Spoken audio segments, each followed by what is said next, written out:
Eh bien d'abord bonjour à vous tous et merci d'être ici. Nous allons parler, avec toutes les personnes que je vais vous présenter dans un instant, d'un homme étonnant, extrêmement attachant, un grand écrivain, un grand auteur, un démocrate américain, ce qui est par les temps qui courent une sorte de chose un peu exceptionnelle, de Paul Auster. Paul Auster qui est récemment disparu et qui a été, comment dire, le compagnon pendant plus de 30 ans d'Actes Sud. Actes Sud a fait Paul Auster, mais Paul Auster a fait un peu Actes Sud aussi, par la relation étonnante qu'ils ont eue l'un et l'autre. Alors, ce festival Wimfest, il a à mes yeux une immense qualité, c'est de poser en même temps la question de la langue et la question de la musicalité. Parce qu'il faut parler de la musicalité de la langue. Après tout, Stendhal avait son gueuloir, hein, il ne l'avait pas par hasard. Il y a une ligne mélodique dans l'écriture. Il y a quelque chose qui est commun avec la musique, et on verra à quel point, s'agissant aussi de Paul Auster, c'est tout à fait étonnant. Moi, alors, je ne vais pas faire semblant. C'est un auteur que j'aime profondément, donc ne soyez pas étonnés si je suis un peu de parti pris. Alors, je vais vous présenter toutes celles et ceux qui sont avec nous aujourd'hui, en commençant par vous, Françoise Nyssen. Alors, Françoise Nyssen a quand même un parcours extraordinaire. Depuis le début avec Actes Sud, vous avez fait un boulot inouï. Vous êtes à l'origine de la création d'Actes Sud avec votre père, puis vous avez développé 1000 activités autour d'Actes Sud. Vous avez été ministre de la Culture. Vous êtes biologiste. Peut-être sur une question pour dire au fond, est-ce qu'il y a dans notre composition chimique quelque chose qui peut nous renvoyer vers l'écriture? On ne peut rien exclure. On peut parler de chimie. On peut parler de chimie, voilà, la chimie de l'écriture. Ben, on en parlera. Et vous avez aussi donné, c'est important quand même, l'association culturelle du Méjean à Arles. C'est là que vous vivez à Arles.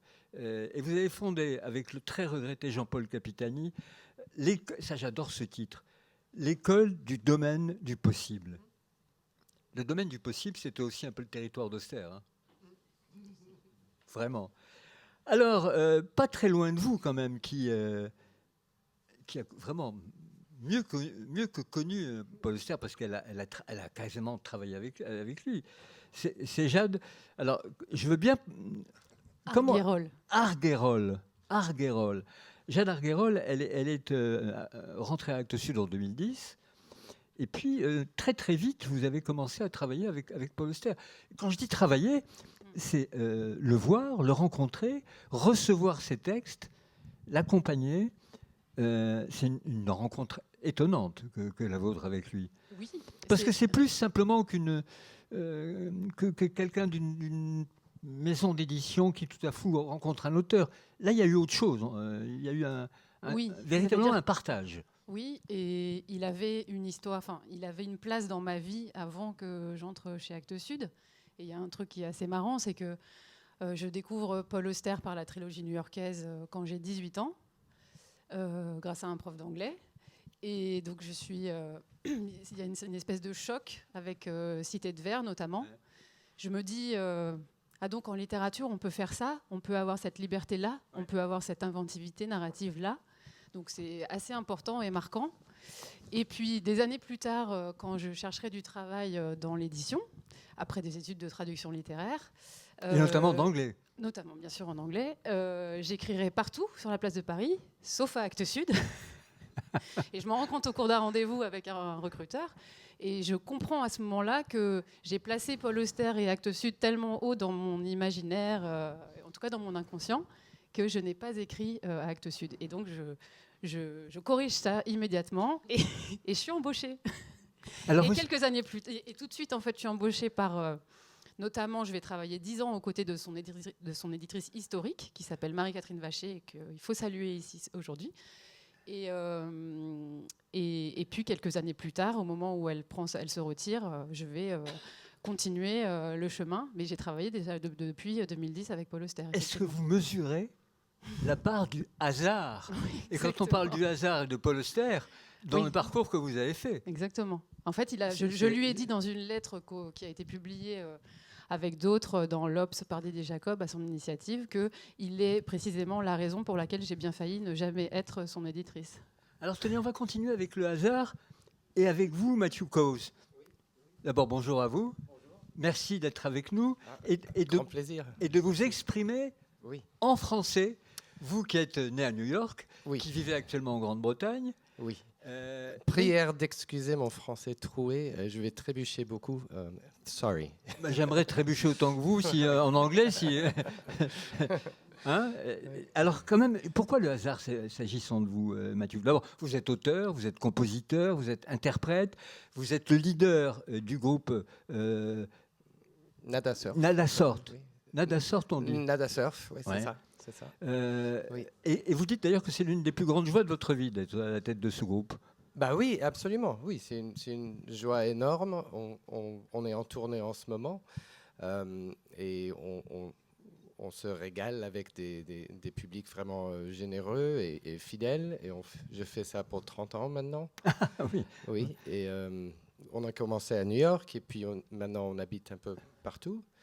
Mais je n'ai pas une très grande connexion de Paul Auster, sauf que je suis fan, mais ma mère parlait de lui tout le temps. Alors c'est là où je fais référence au hasard. Oui. Votre mère était amie avec Paul Auster. Il était chez vous souvent? Pas souvent, mais eux, ils déjeunaient ensemble de temps en temps, pas beaucoup. Ils n'étaient pas super proches, mais ils étaient collègues parce qu'elle traduisait la poésie surréaliste. Ouais. Elle était prof à The Graduate Center à New York. Et donc même, c'est possible qu'ils étaient un petit peu en compétition aussi pour être le premier à traduire un tel auteur. Donc elle, c'était plutôt Breton et René Char et Mallarmé. Mais je crois qu'il y avait des auteurs qu'elle ne pouvait pas traduire parce que Paul le faisait. Et elle savait, elle me disait qu'il le faisait sublimement. Donc elle était grande admiratrice. Mais votre mère aussi devait être très talentueuse parce que franchement, traduire Mallarmé, oui. C'est une aventure humaine. Hein. Oui. Moi, je ne suis pas à la hauteur presque de le lire, let alone translate. Et vous l'avez croisé physiquement, Paul Auster? Vous l'avez vu Non, mais j'ai lu Moon Palace quand c'est sorti et j'étais à Columbia University dans le temps. Et j'habitais sur le même quartier où Marco Fogg habitait. Et ma mémoire mon souvenir le plus précis, c'était de lire ça et d'être sur le métro, sur le côté ouest, et fermer les yeux pour... j'ai tenu peut-être 35 minutes. Parce que dans le livre, Marco Fogg essaie je crois, si vous me corrigez si je n'ai pas raison, mais il garde les yeux fermés pour voir ce que c'est, pour essayer de voir ce que c'est être aveugle. Et j'ai fait la même chose sur le train. Et c'est fabuleux qu'on a un feeling en lisant un livre qu'on peut se mettre vraiment dedans. On est dedans complètement. Voilà, bien sûr. et essayer même d'encourager une expérience parallèle. Oui. On y reviendra tout à l'heure. Oui. Vous avez cité parler de Moon Palace, c'est le moment où l'homme marche sur la Lune. Hein.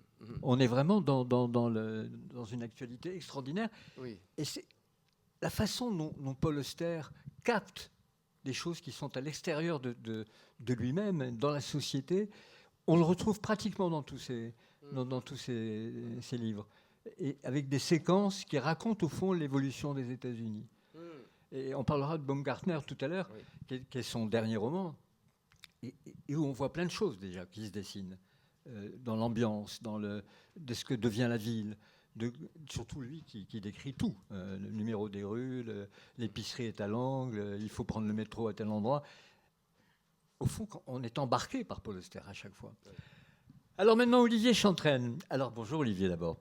Olivier, il est le co-créateur avec Stéphanie Bouillot et avec Pablo Bouillot, au passage un neurochirurgien de pointe, mais qui déteste pas prendre sa guitare et devenir un rocker, et plutôt un bon d'ailleurs, presque aussi bon qu'en neurochirurgie.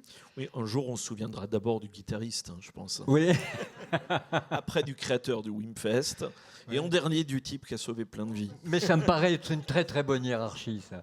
Alors Olivier, d'abord il a fait une carrière aussi dans des grandes entreprises, dans les relations humaines, dans le marketing. Oui, dans le marketing en fait. Comme je dis souvent, j'étais très bon à faire quelque chose que j'aimais pas beaucoup. Et puis t'es parti en courant finalement. On peut se tutoyer parce que là on est devenu un peu copains quand même. Absolument, ouais. Et tu es parti.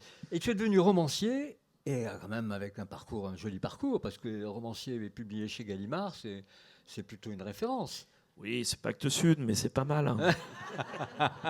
Vous comprenez pourquoi il était au marketing. Oui, non, toi aussi, on en a beaucoup parlé d'Auster. C'est quelqu'un qui est... comment dire? Mais tu fais un peu aussi à ta façon cette immersion dans la société, dans la ville. Tu décris aussi beaucoup les lieux de tes romans et le déplacement de tes personnages. Tu nous diras dans un instant, dès que j'aurai présenté aussi Didier Flamand, au fond, l'image que tu as d'Auster et de ce que tu connais de lui, de ce que tu sais de lui et de ce que tu as envie de dire de lui. Didier Flamand. Alors Didier Flamand, c'est aussi un comédien, un metteur en scène, un réalisateur, avec d'ailleurs au fond un documentaire qu'il a fait, qui a quand même été La Vis, qui a été nominé aux Oscars aux États-Unis et qui a été récompensé en France par un César. Alors la mise en scène, c'est... Non, par hasard. Ouais. La modestie n'est jamais le fait du hasard. Didier, comment dire, avoir enseigné le théâtre à Polytechnique, c'est aussi quelque chose d'assez peu répandu quand même. Oui, c'est vrai, mais c'était là aussi un hasard extraordinaire. Rapproche bien ton micro, oui. Didier. Oui, non, c'est des sommes c'est drôle parce que, bon, nos vies sont des hasards, mais c'est vrai que moi, je pense que je me sens assez bien ici parce qu'au fond, tout s'est passé par des rencontres, par des moments heureux où on m'a permis de faire des choses et où, dans ce cas-là, je me sentais en effet responsable de ce qu'il fallait que je fasse. Sans ça, je suis un peu plutôt rêveur et donc j'ai besoin d'être attelé à quelque chose. Et c'est vrai que je me suis retrouvé à l'école polytechnique parce que, à vrai dire, un ami de mon frère qui vivait dans le même immeuble que nous, un jour est venu me voir. Moi, j'ai eu un moment un peu difficile et je me suis dit, c'est le moment peut-être de m'occuper des autres pour me sortir de l'état que m'avait créé d'ailleurs des exercices que j'avais fait à la faculté de Vincennes, qui étaient un peu, pas le théâtre classique, disons, avec des tas de choses sur l'animal-phobie, sur, je sais pas quoi, l'identification au sable ou au concombre, enfin bon, des tas de choses. Et en même temps, ça m'avait apporté vraiment une chose extraordinaire. Alors d'un coup, il y a eu une mue qui s'est fait un peu tardive par rapport au milieu dans lequel je vivais, voilà, protégé. Et à ce moment-là, je jouais d'ailleurs, parce que ce qui est drôle, c'est que j'ai commencé assez bizarrement, parce que j'ai commencé avec Marguerite Duras dans India Song. J'étais au cours Balachova et quelqu'un est venu, et puis d'un seul coup, j'ai été choisi pour faire un des personnages.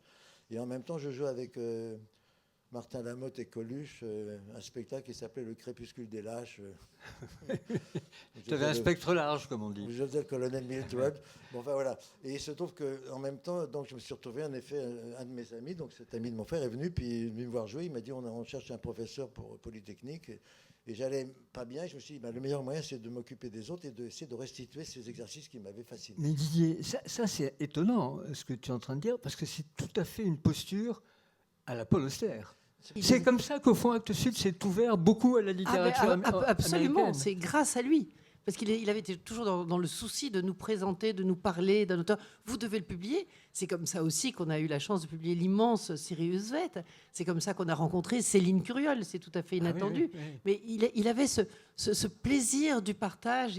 Et même Zebalt, il se fait qu'on avait déjà décidé de le publier. Mais je me souviens, une fois, je vais le voir à Brooklyn. Il me dit, il faut absolument que tu publies cet auteur-là. Alors, ça tombait bien, parce qu'on l'avait déjà acheté. Mais c'est vrai qu'il avait un univers qu'il voulait partager. Et tout au long de sa vie, il était tout le temps en train de faire valoir. Et notamment, sur la fin de sa vie, il était très, très soucieux de faire valoir l'œuvre de Siri. Par exemple, il n'avait de cesse que de vouloir être au service de cette œuvre-là. Mais j'ai été frappé. J'ai regardé un peu tout ce qui a été publié chez Actes Sud. Et à partir de quand? Cité de Verre, c'est 1985.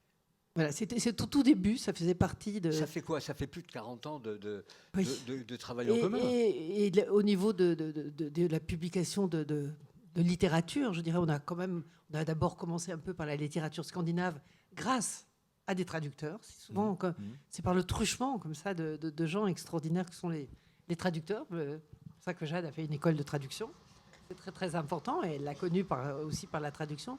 Mais ça a été assez bizarre. Je ne sais pas si c'est l'esprit de Paul Auster qui se réveille là tout d'un coup. Oui, c'est vrai, il est avec nous. Ça Oui, m'étonnerait pas d'ailleurs. Qu'est-ce qui se... Sûrement. Ouais, hein. Et il est arrivé très très très vite. On avait très peu d'auteurs littéraires à notre catalogue. Et il est arrivé par... Là aussi, cette démarche d'édition qui est tellement importante, c'est par les lectures des autres ou par les recommandations des autres.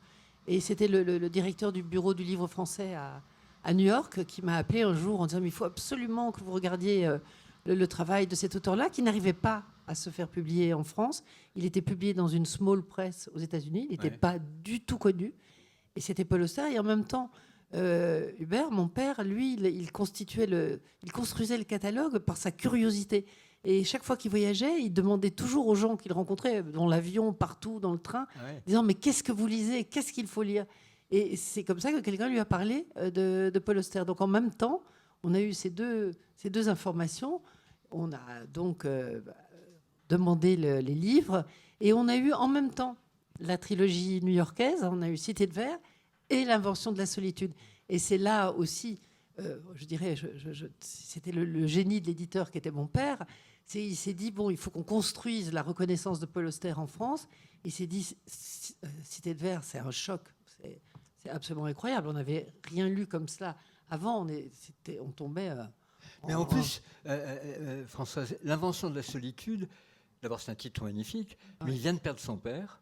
Oui. Il est un peu dans la dèche à ce moment-là. Son père lui laisse un petit pécule et c'est le moment où tout va repartir après. Voilà, et puis c'est un livre beaucoup plus introspectif et beaucoup plus... Tandis que Cité de verre, c'est vraiment un roman qui vous embarque. Et là, je dois dire, il faut le saluer parce qu'on est en France et qu'on a quand même la chance, et il faut le rappeler sans arrêt, grâce à la régulation, il faut aussi le rappeler par les temps qui courent, qui est notamment d'avoir la loi sur le prix unique qui permet à l'ensemble des lieux de vendre le livre au même prix. Et donc ça a permis de sauver la librairie d'une certaine façon. Et c'est pour ça qu'il y a un réseau de libraires unique au monde en France grâce à cette régulation et à cette loi. Et du coup, on s'est dit, comment est-ce qu'on fait ? On est une petite maison d'édition dans le Sud. On est belge. On n'est pas d'un réseau. On n'est pas issu des grandes écoles. On ne connaît pas le milieu, etc. Comment est-ce qu'on fait pour faire connaître un auteur comme ça, parfaitement inconnu, même dans son pays ? Et ça a été un tel choc. Moi, je me souviens, on n'avait même pas encore d'outils. Il n'y avait pas Internet à l'époque, etc. Et j'ai écrit à plein de libraires en envoyant les épreuves. Le texte, dès qu'il a été composé, en leur disant, écoutez, lisez-le. Et c'est les libraires qui nous ont permis de le reconnaître. Et il a fallu attendre quand même son prix Médicis avec Léviathan, qui était, je ne sais plus en quelle année, en 93, pour qu'il soit vraiment une explosion. Mais c'est vrai que ça a été une longue construction et grâce aux libraires. Ça, c'est absolument évident. Alors maintenant, la personne, Paul Auster, y compris son physique, c'est une gueule, hein. Il a une belle gueule, Paul Auster. Et surtout un regard incroyable. Il était presque trop impressionnant, je dois dire. On était tous... on était tous... c'était un peu... aussi, c'est le... Non, mais je trouve ça intéressant, les gens qui sont si impressionnants que ça, c'est presque une distraction. Ouais. Où on se pose des questions, mais est-ce que c'est la réalité ? Alors, ce qu'il faut dire, c'est que c'était aussi un couple. Siri était d'une beauté confondante, une grande dame, comme ça, absolument incroyable. Et c'est vrai qu'une vie s'est installée ensemble, puisque Paul et Siri venaient d'avoir la petite Sophie, qui est née la même année que notre petite Pauline. Et elles ont exactement le même âge. Et elles ont un peu grandi comme ça, chacune dans la complicité de la croissance de l'autre. Donc il y a vraiment quelque chose qui s'est créé de familial, qui était très très très beau et très très touchant. Mais moi, j'ai toujours été impressionnée par Paul jusqu'au dernier jour. Enfin, la dernière conversation que j'ai eue avec lui, j'étais je ne sais pas comment toi tu étais, si tu étais impressionnée par lui, mais j'étais. En fait, moi j'aimais voir. quand j'ai réfléchi à cette question, j'aimais voir l'enfant en lui. Il y avait quelque chose qui est rare chez les adultes, finalement. Et ça, c'était assez proche de cette idée que c'était l'humanité de Paul toute nue. Oui. Il y avait ça. Oui, mais avec en même très temps gênant. aussi, moi, son regard me frappe à chaque fois, y compris sur la couverture du dernier. Le regard de Paul Auster, la profondeur du regard, le côté sombre et par moments la petite fêlure quand même qu'on sent chez lui. Et quand je dis petite, peut-être pas si petite que ça. Hein. Certainement, puisqu'il a une histoire de famille qui est un peu compliquée. Il avait... on sait que sa famille, c'était pas très simple. Et je me souviendrai toujours d'un jour où il me demande comment ça va et il me demande des nouvelles de quelqu'un qui a quelques soucis aussi. Et il me dit juste, c'est comme ma sœur. Si elle ne prenait pas ses médicaments, elle serait dans la rue, une femme sale et hurlante. Point barre. On avait compris. Il n'était pas il ne faisait pas des discours pour dire les choses. Voilà, c'était ça. Et c'était hyper marquant quand il vous dit ça. Vous êtes saisi et d'émotion et vous savez, il n'y a pas besoin d'aller de dire plus. Bien Il sûr. avait un sens, et c'est ce qu'on voit d'ailleurs dans ses livres, de l'économie de moyens pour dire avec force des choses simples, avec des mots simples, mais qui vous transpercent. Et on dit oui, c'est ça. Tu disais, Stéphane, que tu parlais d'une faille. Ouais. Il a dit, on écrit toujours à partir d'une faille d'enfance. Ouais. Mais notamment sa relation avec son père, qui était sûrement pas des plus simples. Oui, Olivier, Oui, il faut que tu as et pris... juste pour compléter, c'est vrai que quand on dit le regard, effectivement un regard perçant très très particulier, profond, qu'on peut rapprocher, je trouve, de celui d'un autre auteur américain qui était Raymond Carver. Oui. Pour ceux qui ne le connaissent pas, vous irez chercher des photos de Raymond Carver, et pareil, il y a ce même regard d'une profondeur incroyable et qui dit un peu de ce qu'il a vécu d'une certaine manière. Et pour compléter, je voulais dire, je trouve que c'est un regard et une voix aussi, Paul Auster. Et c'est vrai que j'inviterais volontiers tout le monde à regarder sur YouTube, où il y a beaucoup d'interviews de Paul C'est Auster, magnifique de l'écouter. où il s'exprime en anglais, où il s'exprime en français. Et c'est vrai qu'au-delà du regard, c'était aussi une voix d'une grande profondeur dans laquelle instantanément toute son intelligence surnaturelle s'exprimait, quoi. Mais il y a aussi une chose que tu vois chez lui et que je trouve intéressant. Tu dis Paul Auster, il est insaisissable. Oui, ouais, moi j'ai toujours trouvé ça. Ça a été, moi j'ai découvert, comme beaucoup, c'est pas original. J'avais peut-être 15-16 ans, j'ai découvert Paul Auster avec la trilogie new-yorkaise. Et ça a été vraiment un énorme choc, en fait, pour moi. Et quand tu dis insaisissable, c'est-à-dire que quand j'ai lu ce livre, je me suis dit, mais au fond, on peut s'autoriser toute la liberté quand on écrit, en fait. Et la liberté de Paul Auster, c'était finalement de ne pas s'enfermer dans un style, de ne pas s'enfermer dans un stéréotype de personnage, de ne pas, et ça je pense que c'est aussi le propre de la littérature américaine par rapport à la littérature française, de ne pas opérer de choix entre le style et l'histoire. Mais surtout de la capacité qu'il a, dans tous ses romans, à rendre tout possible. Tout peut arriver quand on ouvre un livre de Paul Auster. Ah bah oui, il y a qu'à regarder Mister Vertigo, la première phrase. Il va apprendre à voler. Ouais, non, mais la première phrase de Vertigo, c'est, je la cite de tête, donc j'espère que c'est ça, mais j'avais 12 ans lorsque j'ai marché sur l'eau la première fois. Que j'ai marché sur l'eau. Voilà, j'avais 12 ans la première fois que j'ai marché sur l'eau. C'est quand même incroyable de démarrer un livre comme ça, et on y croit instantanément, et on y croira tout le livre à cette histoire de maître et de lévitation, Mais etc. tu as tout à fait raison. Et cette capacité à embarquer, elle commence avec des premières phrases qui sont des modèles du genre. Et j'en avais Absolument. apporté 3, celle-ci. Mmh. Celle de Cité de Verre. C'est un faux numéro qui a tout déclenché. Le téléphone sonnant 3 fois au cœur de la nuit. Et le livre des illusions. Tout le monde le croyait mort. Et ouais, c'est incroyable. Et c'est Philippe Dion, mon mentor, qui disait souvent... Tout le livre doit être contenu dans la première phrase. Et c'est vrai que chez Paul Auster, c'est particulièrement criant. Mais Mathieu, je t'ai vu réagir quand je disais à l'instant, tout peut arriver quand on lit Paul Auster. Pour un musicien comme toi, Oui. l'écriture d'Auster, où tout peut arriver, Ça te dit quelque chose de particulier? Ouais, c'est peut-être un parallèle un petit peu avec Bob Dylan qui a Ah oui. vraiment ouvert qui a ouvert la musique rock en tant de sujet, c'est-à-dire que c'était tout, à la fois n'importe quoi, pas n'importe quoi dans le mauvais sens, dans le bon sens, dans le sens de l'aventure, de la magie, qu'on peut aller n'importe où et redéfinir les choses, comme ça dans une City of Glass, le fait enfin moi je croyais savoir ce qui se passait et puis non, c'est une nouvelle réalité. Ah ok. Mais on se sent dans des mains sûres avec ça, même si the plot, c'est l'histoire vraiment est pas choquante, mais surprenante. Mais si on est dans des mains calmes, et calmes parce que ces phrases exactement sont courtes comme Raymond Carver, sont faciles à lire et avec une lucidité Et très précise. très précise. Très précise. Pas simplement dans le parcours et dans les numéros Oui. de rue. Très Oui. précise pour tout. À Oui. chaque fois, c'est une description. Enfin, Oui. la descente de l'escalier au début de Baumgartner, quand il descend pour ouvrir, c'est incroyable quand on fait les marches avec lui, quoi. C'est étonnant, cette Oui, et précision. puis le fait qu'il n'y ait pas un mot trop, je pense, c'est probablement une des définitions d'un grand écrivain, c'est-à-dire qu'on prend chacune de ses phrases et c'est impossible ni d'ajouter ni de retirer un mot à la phrase. C'est-à-dire qu'elle est parfaite telle qu'elle est. Alors tu dis un grand écrivain. Jade, Oui. qu'est-ce qu'il faut pour devenir un grand écrivain? Au minimum un crayon.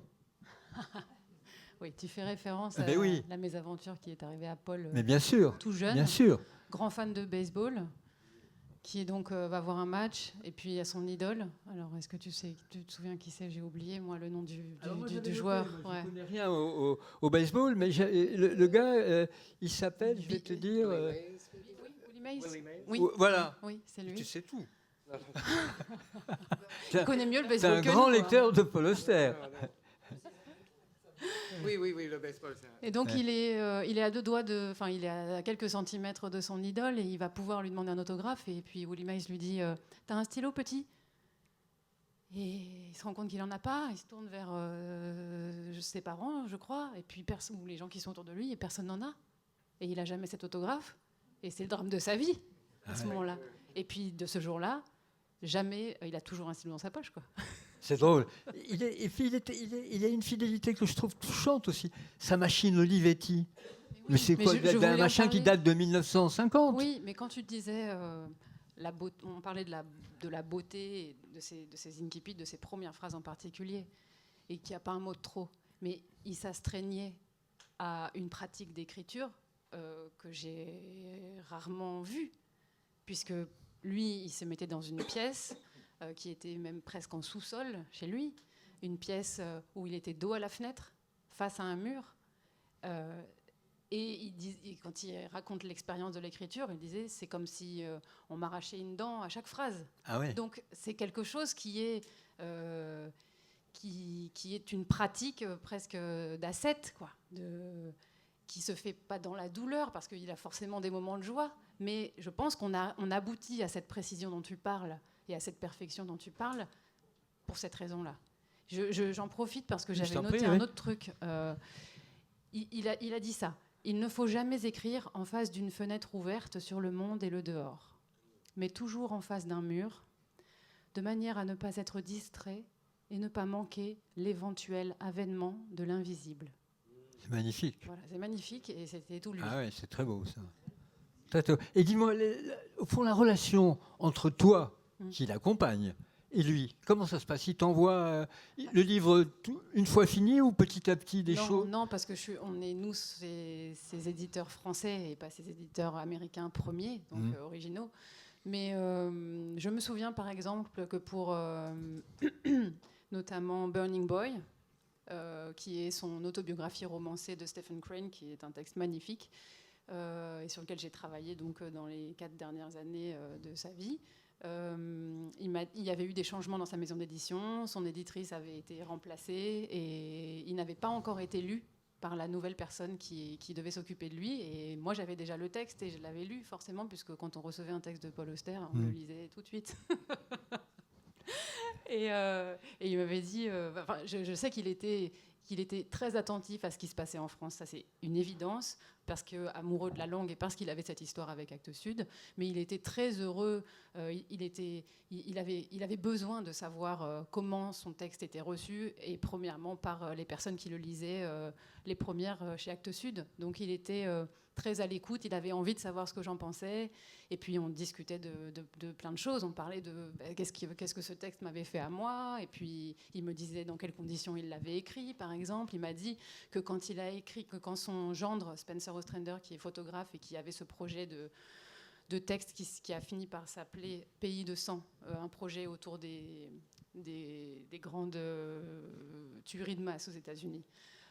Il lui a demandé d'écrire une introduction, et puis finalement Paul Auster s'est immergé tellement dans cette histoire de la violence par arme à feu aux États-Unis qu'il a écrit un petit essai. Et il m'a dit c'est la chose la plus difficile que j'ai jamais eu à écrire, parce qu'elle allait chercher et toucher des choses qui le faisaient sans doute souffrir. Bien sûr. Véritablement.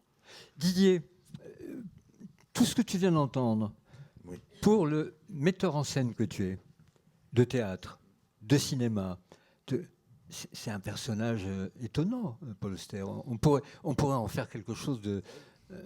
C'est drôle parce que quand Jade a parlé justement du travail sur l'écriture et sur le face au mur, je me suis dit, il faudrait que je te demande éventuellement de faire un seul en scène, d'écrire, enfin, de prendre en charge le personnage et d'en faire un travail a cappella. Je trouve que ça serait très beau. Non, mais, oui, non, mais bien sûr. Oui. Vraiment, c'est au moment même. Oui, bien sûr. Il y a, je sais pas, vous écoutez tous, il n'y a pas simplement un auteur extrêmement talentueux, il y a une épaisseur humaine étonnante chez Paul Auster. Il y a toujours aussi ce qui moi me fascine, c'est au fond, c'est pas le texte et le sous-texte.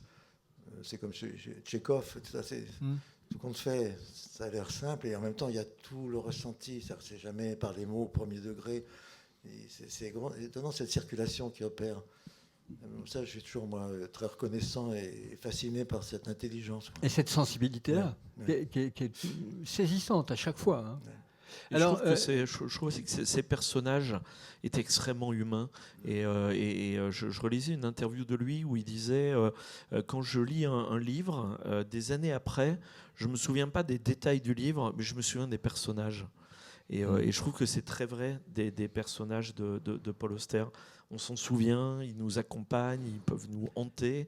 Et ça, je pense, c'est aussi parce qu'il mettait énormément d'humanité dans ces personnages, au-delà de la finesse psychologique avec lesquelles il pouvait les décrire. Moi, j'ai gardé un peu mes réflexes journalistiques. Et quand je pense à Paul Auster et que je vois ce qui se passe actuellement aux États-Unis, c'est-à-dire là où le droit disparaît devant la force, comment un Paul Auster vivrait ça? C'est quelque chose qui probablement il serait dévasté. C'est la question compliquée pour l'Américain de la scène.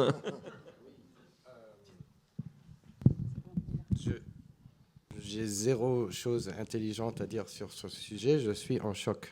Oui, c'est ça. Mais on est tous en choc. Oui, je sais. Tous. J'offre... mais I'm sorry. Non, parce que je suis reconnaissant du fait que ce qui se passe chez nous, c'est partout. Je sais. Non, je suis encore en choc qu'il était un candidat. Donc, je suis un peu en retard. J'ai la tête qui essaye de rattraper la réalité. Et maintenant, hier, j'étais à Genève et on m'a offert une tournée privée des Nations Unies. Et comme Américain, c'était comme visiter une église de coopération, une église de bonté. Je ne sais pas, c'est tous ces intellectuels-là, comme aussi Christopher Hitchens, je les manque. Ouais. Je voudrais entendre ce qu'il aurait à dire, et Paul Auster aussi. Mais c'est singulier, vraiment, parce qu'il incarne tellement, Paul Auster, justement, cette ouverture à l'autre, cette intelligence, ce sens de l'autre quand il faut l'aider. Enfin, l'opposé absolu, c'est l'antimatière de Trump, Paul Auster. Oui, et aussi la puissance des phrases simples, comme dans Invention of Solitude. Il y a tellement de phrases, surtout à la fin des paragraphes, qui sont aphoristiques. Oui. Oui, et ça, c'est un pouvoir quand appliqué aux événements actuels, est très utile. Parce que c'est du feu. Ça peut attraper. Et quelqu'un peut... Ah, maintenant je comprends, parce qu'il l'a dit simplement et clairement. Oui. Oui. Mais toi, tu dis aphoristique. Le lycée français de New York, c'est pas mal. Hein, J'espère que c'était le bon mot. Ça laisse des traces.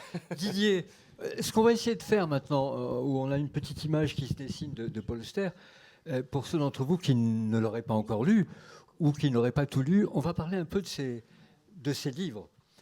Et Didier, tu vas nous faire un grand plaisir de lire quelques textes de Paul Auster.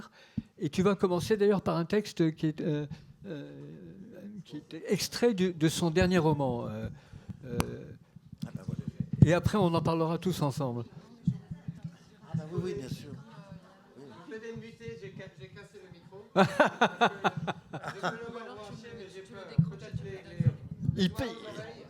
Il parle un français exceptionnel, mais il détruit les micros. À nouveau avec Didier. Je suis musicien quand même. Oui, je vais l'introduire. On va partager avec Didier. Ok, C'est ma ok. Donc on va vous proposer plusieurs extraits.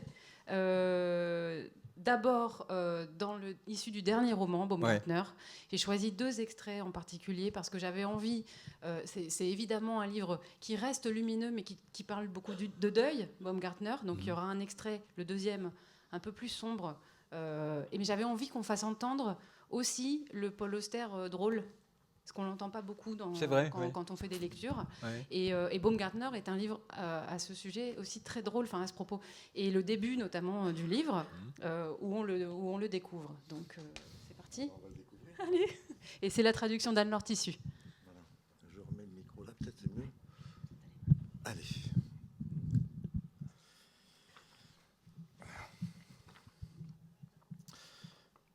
La sonnette retentit, interrompant le flux des pensées vagabondes de Baumgartner. « Bon sang, dit-il, tandis qu'il se lève lentement de sa chaise et gagne la porte d'entrée en traînant les pieds. Pas moyen de penser tranquille dans cette maison. » Quand Baumgartner ouvre, il se trouve face au préposé au compteur, grand gaillard solide d'une trentaine d'années à peine, vêtu de la chemise bleue réglementaire de la compagnie, un logo PSE brodé sur la poche gauche et juste en dessous, en fil jaune vif, le nom de l'homme portant la chemise, Ed. Autant que Baumgartner puisse en juger, l'expression se lisant sur le visage d'Ed est à la fois pleine d'espoir et d'affolement. Étrange combinaison, songe-t-il. Et quand Ed esquisse un sourire en guise de salut, l'effet est encore plus déroutant, comme si le préposé au compteur s'attendait à moitié à ce qu'on lui claque la porte au nez. Pour apaiser ses angoisses, Baumgartner l'invite à entrer. « Merci, monsieur Baumgarten », fait l'homme en franchissant le seuil d'un grand pas. « C'est bien aimable à vous. » Plus amusé que froissé par la mutilation imposée à son nom, Baumgartner répond « Pourquoi ne pas nous appeler par nos prénoms ? Je connais déjà le vôtre, Ed. Donc, pourquoi ne pas laisser tomber le bazar du monsieur et m'appeler Sai, fait Ed, mais c'est quoi ce nom ? Mais pas le verbe seulement. Sai, S-Y, c'est le diminutif de Seymour, ce nom ridicule que mes parents m'ont donné à la naissance. Sai ne casse pas des briques, c'est vrai, mais c'est toujours mieux que Seymour. Ah oui, vous aussi, hein, fait le préposé au compteur. Moi aussi, quoi ? Mais vous coltinez un nom qui ne vous plaît pas. Hein ?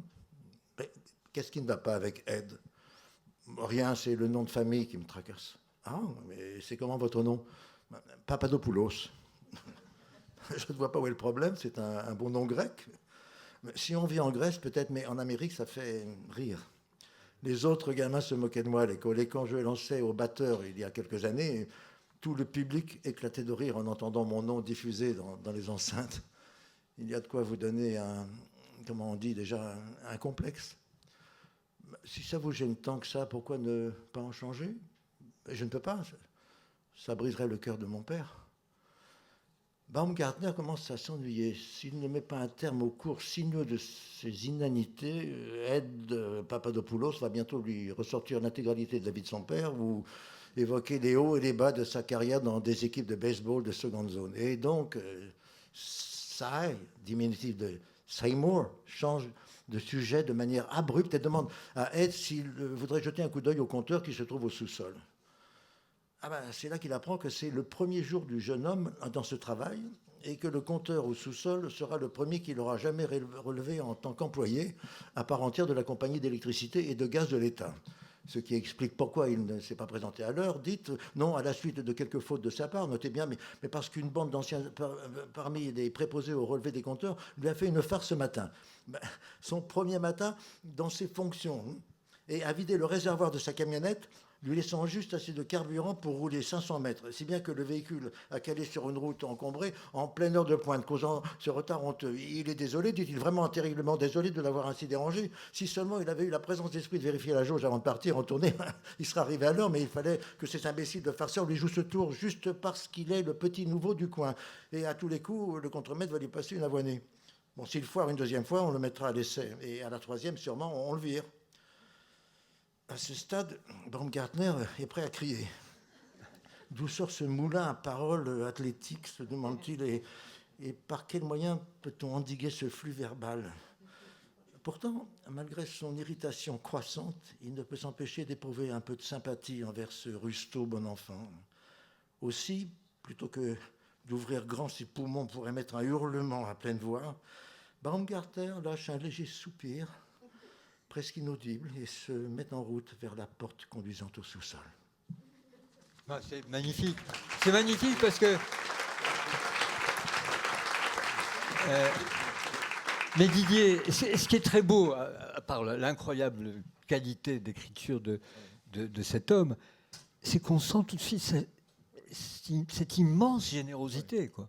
Le rapport qu'il a avec lui, on y est d'abord, on y est. On est sur le palier, là, on a l'impression qu'on est invisible, mais qu'on y est, quoi. Oui, puis on passe par ces états d'âme aussi, parce qu'en complètement. Même temps, complètement. C'est beau. Ouais, ça, c'est très particulier aussi, je pense, enfin, à Paul Auster, de créer d'emblée cette relation à l'autre. Ça, c'est à chaque fois, moi, ça me frappe. On va parler un peu de plusieurs romans qui me paraissent. Par exemple, Moon Palace, moi j'y suis. Oui. Ce qu'on peut dire dans sa relation à l'autre, parce qu'il y a eu un hommage qui lui a été rendu à la Villa Albertine à New York, et l'Alliance française a passé je ne sais plus quel était le film avant, si c'était pas Smoke, je ne sais pas lequel c'est, mais après, ils ont passé le film qu'il a fait à la suite de ce premier film qu'il faisait, qui s'appelle Brooklyn Boogie. Et en fait, ils n'avaient pas envie de se quitter sur le tournage. Ils étaient tous tellement proches qu'ils ont imaginé un scénario complètement absurde. Et c'était, je crois, Hervé Kettel qui était dans le magasin de cigares à Brooklyn, dans un magasin de cigarettes à un angle. Et puis, il passait toutes sortes de personnages. Et alors, il y a Jim Jarmusch, il y a Madonna qui passe. Qu'est-ce qu'il y a encore? Enfin, des gens complètement farfelus. Et tout ça, c'était fait aussi pour rester entre copains. Farfelu, Jim Jarmusch, Hervé Kettel, moi j'aime jamais être farfelu comme eux. Non, mais c'était des gens qui avaient le plaisir de faire ce qu'ils faisaient, qui avaient aimé faire le film. Mais quel talent aussi. Mais quel talent. Et c'est un film mais complètement absurde, mais Paul, il adorait ça. Et il rigolait, et même parfois il rigolait très très fort tout seul de choses comme ça, un petit peu nonsense. C'était assez étonnant. Alors il y a ça, il y a la générosité, puis il y a la malice. Moi, je suis particulièrement attentif parce que, en tant que journaliste, j'étais de service la nuit où l'homme a marché sur la Lune. Je coupais les dépêches à l'époque pour me faire un peu d'argent de poche comme étudiant. Et tout à coup, la AFP, l'homme est sur la Lune. Il était en France, pas loin de 3 heures du matin. Donc, pour moi, je suis devenu journaliste et j'ai abandonné mes études de droit à la fac. Je suis plus sorti de la télé. Et donc, la Lune, moi, c'est mon socle. Et d'ailleurs, j'ai vu une chose, il aurait fait ça beaucoup mieux que moi, évidemment. Je me suis mis à la fenêtre à 3 heures du matin. Et dans la rue, en bas de la rue Cognac-G, j'ai vu des gens, des familles entières avec les enfants, qui regardaient en l'air, qui regardaient la Lune. Est-ce que par hasard, on pourrait voir quelque chose? C'était magnifique, c'était plein de poésie. Alors, je disais la malice, Jade.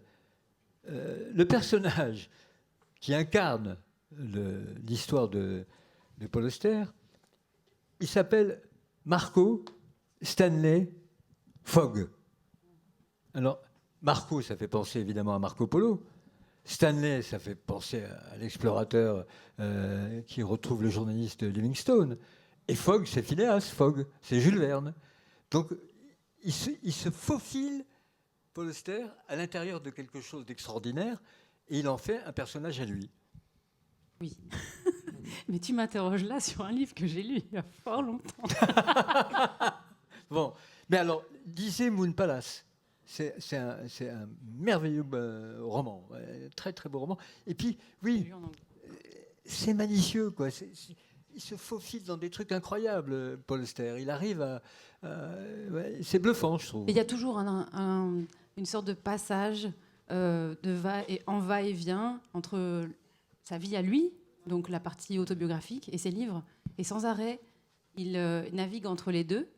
Et la littérature au milieu. C'est vrai que le sujet de l'identité était quand même vraiment au cœur de ces livres. Et au fond, plus que l'identité, les identités multiples. La perte d'identité. La perte d'identité, les identités multiples, comme finalement, on parlait de la matière humaine, c'est ce qu'on est, les différents personnages qu'on est nous-mêmes à l'intérieur de nous-mêmes et la manière dont tout ça transforme au cours de la vie. C'est tellement juste qu'il m'est arrivé, moi, en lisant Paul Auster, de penser aussi à Pessoa, à Fernando Pessoa. Complètement. De ce côté... c'est vrai. Autre chose que ce que je suis, un autre nom, un autre parcours, une autre histoire. Sur la perte d'identité. La perte d'identité, et la ville. C'est-à-dire que Pessoa, Lisbonne pour Pessoa et Brooklyn pour Paul Auster, quoi. Et toujours, Jade, alors ça me frappe dans Moon Palace, mais pas seulement, et toujours quand même à un moment important, la solitude. La solitude. Oui. Paul Auster, il a passé il n'a pas passé sa vie seul, mais il a passé combien d'heures de sa vie seul dans sa pièce ? Avec un mur. Avec un mur, pour tout compagnon. Oui. Et je crois que pour percevoir ce qu'est Paul, pour ceux qui n'ont pas forcément lu beaucoup, allez à Baumgartner, parce que c'est vraiment la synthèse de ce qu'est Paul. Il y a tous les Paul Auster il y a tous les Paul dans ce livre-là. Et puis il y a sa vie. Il y a sa vie. Et c'est une espèce de synthèse absolument incroyable. Incroyable. Ah ouais, non, c'est un très beau livre, Baumgartner. Une chose que je voulais dire tout à l'heure dans les amitiés, dans ce qui nous a fait... on ne peut pas forcément l'imaginer, mais c'est grâce à lui qu'on a rencontré Philippe Petit. En fait, c'est une rencontre. Ça, c'est tout Paul. Il se balade du côté de Notre-Dame à Paris et il voit sortir d'une petite porte un petit bonhomme avec des cordes, etc. Et évidemment, il lui parle. C'est Philippe Petit qui est en train de préparer, en toute discrétion, en stummelings, comme on dirait en Belgique, et de préparer le passage entre les deux tours sur les fils. Et ils sont devenus amis. Et du coup, nous, on a pu publier Philippe Petit et ça a été jusqu'au bout. Et à l'hommage à New York, Philippe Petit lui a fait rendu un hommage, mais absolument magnifique. C'était vraiment bouleversant. Oui, mais il y a des choses, tu citais des phrases, des débuts de phrases, Les premières phrases. dans ces romans. Mais il y a ce qu'il a dit aussi en général sur la vie et ce qu'il y avait autour de lui, sur l'art. L'art, c'est comprendre le monde et y trouver sa place. Ça aussi, c'est une belle phrase. Comprendre le monde et y trouver sa place. Et sur le temps, la temporalité d'un homme comme lui, qui passe son temps d'ailleurs à marcher de longues heures en ville, à réfléchir quand il marche, à imaginer des choses. Sur le temps, il dit « Le soleil est le passé, la terre est le présent, la lune est le futur. » C'est très beau aussi, ça. Ça, Didier, on peut monter quelque chose à partir de ça. Hein. Ça fait penser, ça n'a rien à voir avec Michaud, qui est un de mes maîtres. Et cette phrase aussi, souder son clair et son obscur. Ah oui, c'est beau, ça. Il y a toujours... Non, mais quand on est dans l'humain, plus qu'humain, je veux dire, et si je champ de réflexion et de plaisir. Ouais.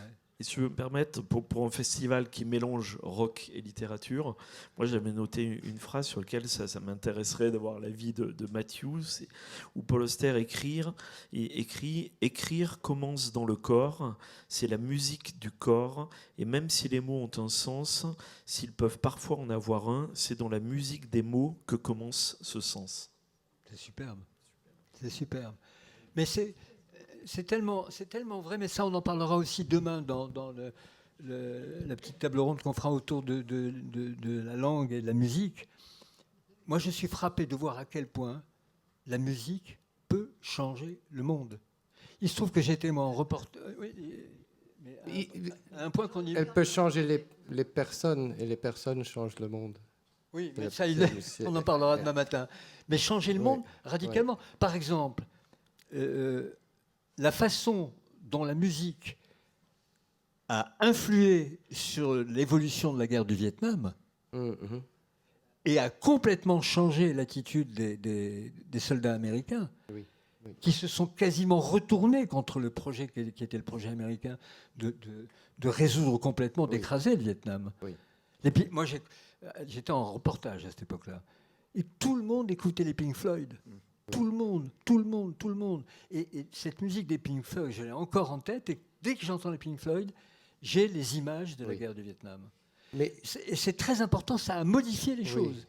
Je crois qu'une qualité fabuleuse de la musique, c'est qu'elle peut contourner, c'est le bon mot, ça va autour de notre jugement.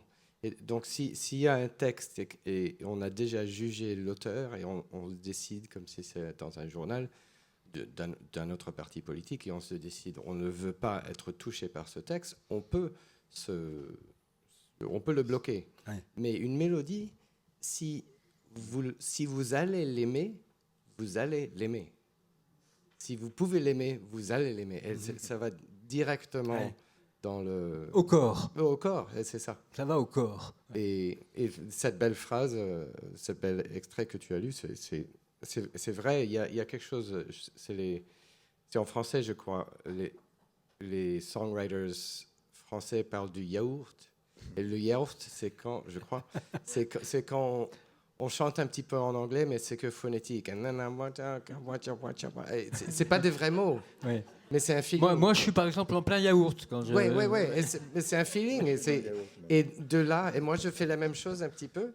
Et j'invente, j'essaye de me perdre, de lâcher tout. Et puis plus tard, j'écoute ce yaourt et je cherche les syllabes dedans. Et basé sur ça, je commence à construire une histoire, ou une histoire me vient, je sais pas. On n'est pas ici pour parler de ça, mais ouais, du corps, voilà. À cause de toi, on se demande tous qu'est-ce qu'il y a, on dit inside of love. je cherche, je ne sais pas. Oui, je voulais juste dire sur le sujet de New York, comme il est un auteur new-yorkais, que Philippe Petit était énorme à New York parce que ce fait entre les tours, ça a fait la une du New York Times.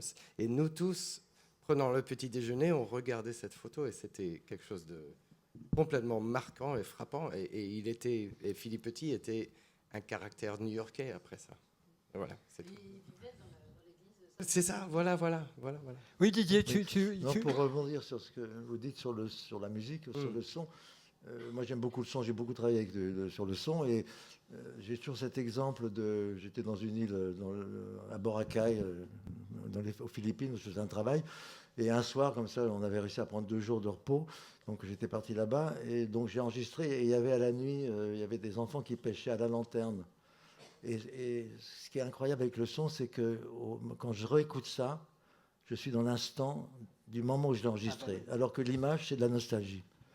Et ça aussi, ça ramène cette sorte de capacité du son qui vous transperce, et il est là, quoi.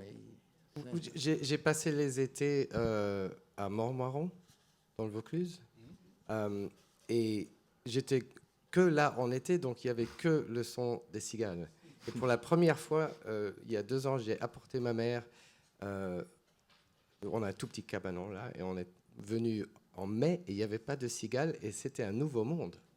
C'était complètement différent. Il y avait toute une couche enlevée, et je voyais plus clairement. Il y avait plus de fleurs, mais quand même, ça a tout changé. Continuons, Didier, ces lectures, parce que là, on est dans Paul Auster, complètement. Oui, non, j'ai pas besoin. Ah oui, pardon, excusez-moi. C'est toujours la même traductrice. Non, je voulais juste introduire hyper brièvement cet extrait que tu vas lire. Pour les personnes qui ne connaissent pas le livre, il met en scène en fait un vieil homme solitaire tourné vers ses souvenirs et notamment la perte de sa femme 10 ans plus tôt. Donc ce passage s'intéresse particulièrement à cette thématique. 10 ans plus tard, Baumgartner s'émerveille de ce que si peu ait changé depuis ses premiers mois de quasi-démence. Il avait fait comme si ce n'était pas le cas, bien sûr. Et dès qu'il était parvenu à se soulever du sol, se remettre debout, puis à marcher, il avait donné l'impression d'avoir réintégré le monde des vivants. Baumgartner continue à sentir, aimer, désirer, à vouloir vivre, mais son intériorité la plus intime est morte. Il le sait depuis 10 ans, et durant ces 10 ans, il a fait tout ce qui était en son pouvoir pour ne pas le savoir. Tout s'est effondré le jour de la casserole calcinée où il a dégringolé dans l'escalier. Jusque-là, il ne s'était pas rendu compte à quel point il était divisé sur tout ce qui avait trait à Anna, la repoussant et s'attachant à elle en même temps, éliminant toute trace d'elle de la maison, mais gardant sa pièce de travail intacte, donnant le volumineux assemblage de vêtements qu'il avait entièrement empilé et suspendu de nouveau avec un soin si méthodique durant la phase de confusion qui avait suivi sa mort pour ensuite sortir, remplacer le lit, la cuisinière, le réfrigérateur, la table et les chaises de la cuisine, les meubles du salon, les draps enrayés, serviettes de toilette, les couverts, assiettes, bols, tasses, mugs, verres à eau, théières, cafetières, et 1000 autres choses petites et grosses dans toutes les pièces de l'étage et du rez-de-chaussée, sauf une. Et pourtant, même s'il n'entre plus que rarement dans le bureau d'Anna, elle est toujours là dans la maison avec lui, rôdant tout près, parfois excessivement près, mais toujours au-delà de son champ de vision. Et alors, elle avait jailli soudain ce terrible après-midi d'avril, tandis que, assis dans la cuisine, il contemplait sa casserole à œufs noircie sur le sol, l'unique objet dont il n'avait pas pris la peine de se débarrasser, et plutôt que d'apprécier la chance qui lui était donnée de se laisser entraîner avec Anna quelque temps, il l'avait chassée violemment, la renvoyant avec une véhémence si brutale et irréfléchie qu'il est horrifié de son geste.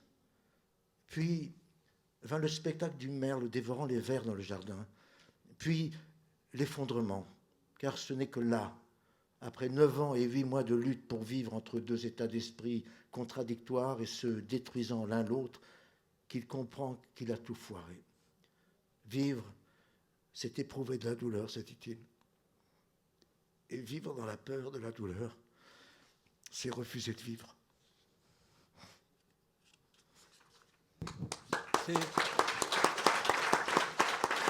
Tu vois à quel point c'est fort. Parce que l'émotion, on est pris, quoi. Il y a une chose, Françoise, qui est extraordinaire dans ce qu'on vient d'entendre, c'est que ça dit tout, notamment aussi de sa relation avec sa deuxième épouse, fusionnelle. On peut dire fusionnelle ? Ça dit tout, mais ça dit aussi comment cet homme qui n'est pas... Enfin, il était dans le deuil peu de temps. C'est à quel moment qu'il a perdu son fils ? C'est pendant qu'il écrivait ? Je ne sais plus. Enfin, donc il était quand même dans une hypothèse de deuil, mais il n'a pas perdu sa femme quand il écrit ça. Et il se fait que moi, je l'ai lu alors que Jean-Paul s'était envolé, et je dois dire que ce livre a été... Terrible, ouais. Voilà. Ouais. Mais c'est juste... On doit vivre dans la douleur, et c'est important. Et ce livre m'a aidé, vraiment aidé, vraiment aidé, comme le livre de Joanne Didion sur l'année de la pensée magique, au départ d'Antoine. Et donc, c'est vrai qu'on a besoin de lire ça, et je trouve que Paul, qui n'a pas connu ça, c'était comme s'il me chuchotait à l'oreille, c'était absolument incroyable. Et ça, c'est toute la magie de Paul, et je le remercie infiniment de cela. Voilà. Mais c'est la délicate. Oui. Il a une relation fusionnelle avec sa seconde femme. Ah ouais, merveilleuse. Oui, mais pas fusionnelle, très juste et très admirative et très intime, et très équilibrée, et à la fois très sensible et très intellectuelle, avec aussi une grande passion autour de leur fille Sophie, qui tiens chante à propos. Ouais. Compose et chante. Ah, c'est bien, c'est Voilà, drôle ça. C'est magnifique. Et d'ailleurs, un bel héritage. Je me souviens la première fois qu'il a voulu, on était à Montréal tous les deux, et il voulait absolument que j'entende ce que Sophie faisait. Il a appelé Siri, sa femme, de la chambre d'hôtel, et il a demandé à Siri de mettre les bandes qu'avait faites Sophie pour que je puisse entendre ce qu'elle faisait. Et Cyril n'y arrivait pas parce qu'il n'était pas du tout dans la, je dirais dans la Technique. dans la technique. C'était tout juste, il s'est quand même pas un peu énervé en disant mais enfin quand même. Et je me souviens qu'on a écouté la voix de Sophie dans le téléphone, là, dans cette chambre d'hôtel. Il était rayonnant. Et d'ailleurs, on a produit le disque. Ah oui.